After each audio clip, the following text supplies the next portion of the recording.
Vamos ver um vídeo então do meu querido amigo Carlito Neto, para a gente começar bem os nossos trabalhos hoje pela manhã, gente. Carlito, fala aí um pouquinho sobre Moro. Vamos ver juntos.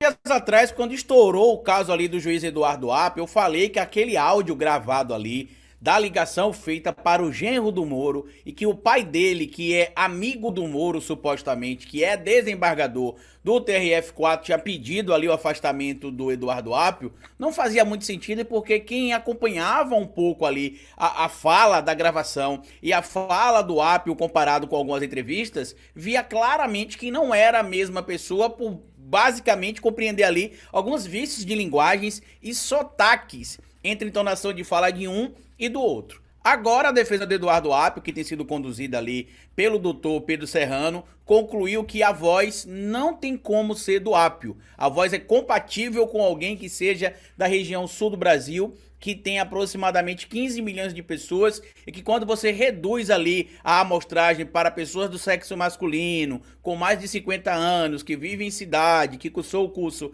de direito, isso cai ali para aproximadamente 5 milhões. Então não dá para utilizar unicamente esse material para dizer que o trote foi passado pelo Apio. Bora falar um pouco mais sobre isso depois da vinheta.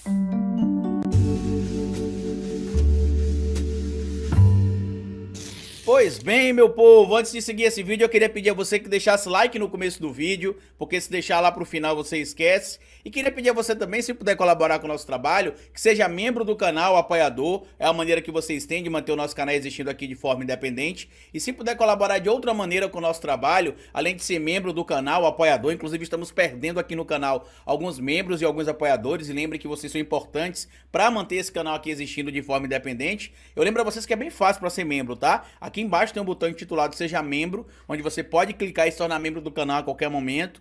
E se você quiser também, na descrição do vídeo tem um link do Apoia-se, ou se você achar mais fácil, você pode colaborar com a gente diretamente pelo nosso Pix. Pix do canal é esse que tá aparecendo aqui, e você pode colaborar se quiser, quando quiser e se puder. Quando aconteceu aquela polêmica toda do suposto trote feito ali pelo juiz Eduardo Apio, que tinha assumido ali a 13ª Vara Federal de Curitiba, que já tinha sido do Moro e que a gente começou a ver ali ele cavucando os esquemas ou as supostas relações do Moro ali, que ultrapassavam em tese o limite da legalidade, a gente viu que membros da Força Tarefa da Lava Jato e do próprio judiciário ligado ali a Curitiba, no Paraná especificamente, no estado como um todo, e também no TRF4 aparentaram um tipo de preocupação. Até porque algumas figuras eram próximas do Moro, como é o caso do Marcelo Malucelli, e também o Luiz Antônio Bonac, que foi quem substituiu o Moro quando o Moro deixou a 13ª Vara Federal lá em Curitiba. E quando saiu aquela gravação, tinha... Obrigado pelo café, Sandra Araújo. Façam como ela e mandem aí superchat, gente. Vamos seguindo aqui com o nosso querido Carlito. Dito para vocês de cara que aquela voz não era do Apio. O motivo, eu não revelei diretamente para vocês o porquê eu consegui perceber que a voz não era o do Apio. Eu disse que era basicamente porque eu comparei a voz de um com o outro e ficava claro ali a diferença. E como é que eu cheguei a essa conclusão? Eu estudei fonética ou algo do tipo? Não. Mas quando eu estudei psicologia, pouca gente sabe disso, mas em 2006 eu estudei psicologia, entre 2006 e 2007, e tinha uma disciplina que a gente fazia chamada observação do comportamento. E a gente ficava dentro do refeitório, às vezes da universidade, em locais públicos, tendo observações diferentes a fazer. Algumas observando ali o comportamento das pessoas, como senta, como levanta, como passa a mão no cabelo, por exemplo, como pega um objeto com a mão, como entrelaça os dedos, como enfim, você ficava observando como um todo o comportamento. E em outra aula a gente observava, por exemplo, as entonações. A gente ia às vezes para o refeitório e ouvia as pessoas conversando, claro que não ficávamos olhando ali, mas com a pranchetinha anotando aqui, ó, a conversa com entonações nas letras letras vogais iniciadas em A, as consoantes iniciadas em B, iniciadas em C, com B, e aí a gente ia produzindo esse relatório para levar para a professora, inclusive Gabriela, grande abraço para você, minha professora que era peruana, na época que eu fazia universidade lá em Itabuna, na Facsu, que depois virou Unime.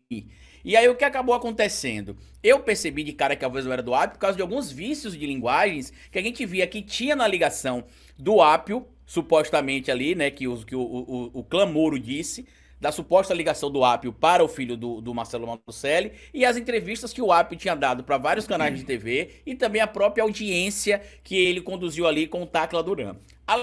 Além disso, tinha uma informação que pouca gente sabia aqui e que eu acabei tornando pública ontem. Eu tinha recebido já de uma fonte que teve um familiar preso na Operação Lava Jato, que era comum figuras ligadas à Força-Tarefa da Lava Jato passarem trotes para familiares de presos na Operação Lava Jato, dando ali a ideia de que eles poderiam ser mortos, perderem a vida de forma suicidada, né, como algumas pessoas costumam falar por ali, e por conta disso tinha chegado naquela conclusão. Agora, a defesa do Apio, né, inclusive, como aqui está sendo conduzida, como eu já falei para vocês aqui, pelo doutor, deixa eu só aumentar um pouquinho também da letra aqui, né, pelo doutor Pedro Serrano, contratou um especialista em letras e fonéticas, né, que é o Pablo Arantes, e ele fez um laudo e disse que pelo material que foi apresentado no laudo da Polícia Federal, que pela materialidade que se tem ali, não tem como afirmar que a voz é do Apio. O máximo que dá para fazer naquela escala que foi utilizada, que é a escala de Erikson, que utiliza-se um grau de -4 para totalmente incompatível e um grau de +4, né, até +4, né, até -4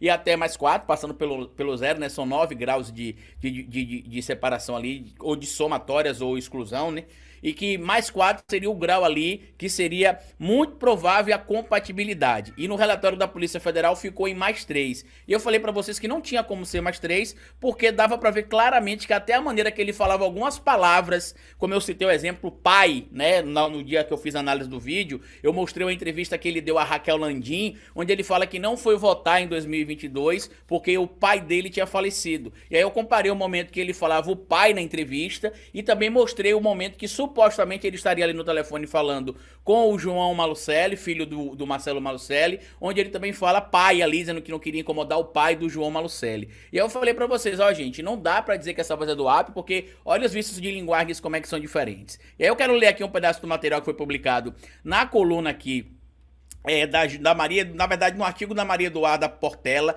publicado lá no portal Metrópolis. Lava Jato. Perícia contradiz PF e diz que voz gravada não é de Apio. Parecer apresentado pela defesa do juiz Eduardo Apio diz apenas que vozes na gravação são de 2 homens com sotaques sulistas. E lembra que eu falei pra vocês que o Apio era do Rio Grande do Sul e a voz parecia de alguém do Paraná? Porque se você for olhar, inclusive na análise do professor, o professor Pablo Arantes fez essa análise, inclusive, ele citou que, pela geografia do IBGE, entende-se como região só as regiões do Paraná, Santa Catarina e Rio Grande do Sul. Só que no contexto da fonética linguística, entende-se também uma parte do sul de Goiás e uma parte do Mato Grosso, como sendo uma parte que a fonética se assemelha com a região sul. E mesmo assim a gente sabe que cada região tem seu vício de linguagem. Na época, inclusive, muita gente me criticou, disse que eu tava passando pano pro Apio, que ele estava errado, que ele tinha cometido um vacilo. Eu falei, gente, não é a voz do Apio.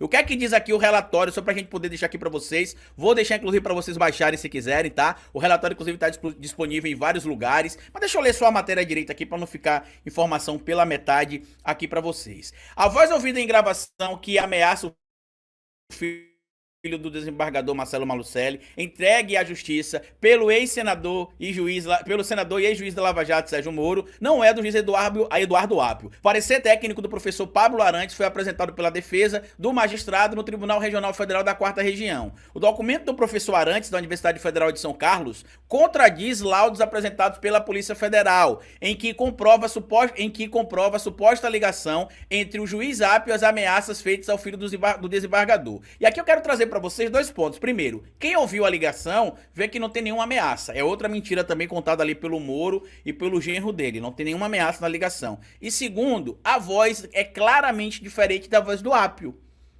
E o que é interessante, que eu vou deixar para vocês o laudo para vocês lerem, o laudo tem 11 páginas, tá? E lá é interessante que o professor Pablo Arantes disse que não foi citado, por exemplo, de onde saiu ali a bibliografia, o referencial para algumas fundamentações que estão no laudo. Ele até diz, por exemplo, que a própria escala que foi utilizada, que é a escala Erikson, que vai de até -4 até +4, ele diz que o próprio Erikson diz que utilizar a escala meramente como método quantitativo para poder ter ali uma definição se é ou não é compatível a voz, é complicado porque pode criar ali interpretações subjetivas. E eu tinha dito isso aqui também. E para finalizar o nosso vídeo, vamos ler aqui a conclusão do relatório para vocês entenderem, porque aparentemente o Moro vai ser pego aí em mais uma falcatrua, né, que ele supostamente estaria envolvido. Considerando todo exposto anteriormente, avalio que o teor do que é apresentado no laudo não justifica a atribuição do nível mais 3, consignado pelo laudo em sua seção 4. Levando em conta todos os argumentos trazidos ao longo do presente parecer, meu melhor juízo é que os resultados relatados no laudo são mais compatíveis com a atribuição do nível 0 na escala adotada, que é a escala de Erickson, que equivale à descrição verbal. O resultado nem corrobora nem contradiz a hipótese, ou seja, ele não pode afirmar que é o ápio, porque a escala deu em 0. E até ele traz aqui outro trecho, ó, que pra mim aqui é bem importante, ó, que o próprio Erickson, né, ele fala aqui, ó, só pra gente finalizar esse vídeo aqui, o próprio Erickson, que é o cara que da escala ali que foi utilizada, ele diz o seguinte: muito embora essa escala seja utilizada por muitas instituições, Erickson, o mesmo autor citado no laudo, quando justifica o seu uso, lembra que o uso de escalas qualitativas, eu falei quantitativas, mas é qualitativas, dá margem à subjetividade, em particular quando se pesa e combina os resultados da análise de diversos parâmetros, ou seja, para que se tivesse a conclusão de que a voz realmente era do ápio, precisariam de outras fontes materiais que não foram apresentadas. E mesmo que a voz fosse do ápio, ele não poderia ter sido afastado da 13ª Vara Federal de Curitiba. Que essa é uma argumentação muito clara do professor Serrano, que é um dos advogados de defesa do ápio. Não interessa se o trote é real ou não, o afastamento é irregular. Porque no máximo ali ele poderia tomar algum tipo de advertência ou algo do tipo, mas jamais ser afastado. Agora mostra claramente que o Moro tentou mais uma vez interferir em algo que não era da alçada dele e que pode complicar ainda mais o ex-juiz da Lava Jato e muito em breve ex-senador da República também. Compartilhe o vídeo, se inscreva no canal, deixa like, me siga nas plataformas digitais, porque como eu sempre digo pra vocês aqui no final de cada vídeo, é melhor escrever errado a coisa certa do que escrever certo a coisa errada. Até o nosso próximo vídeo. Grande Carlito Neto, gente, um vídeo muito importante aqui dele. O Carlito antecipou realmente esse laudo.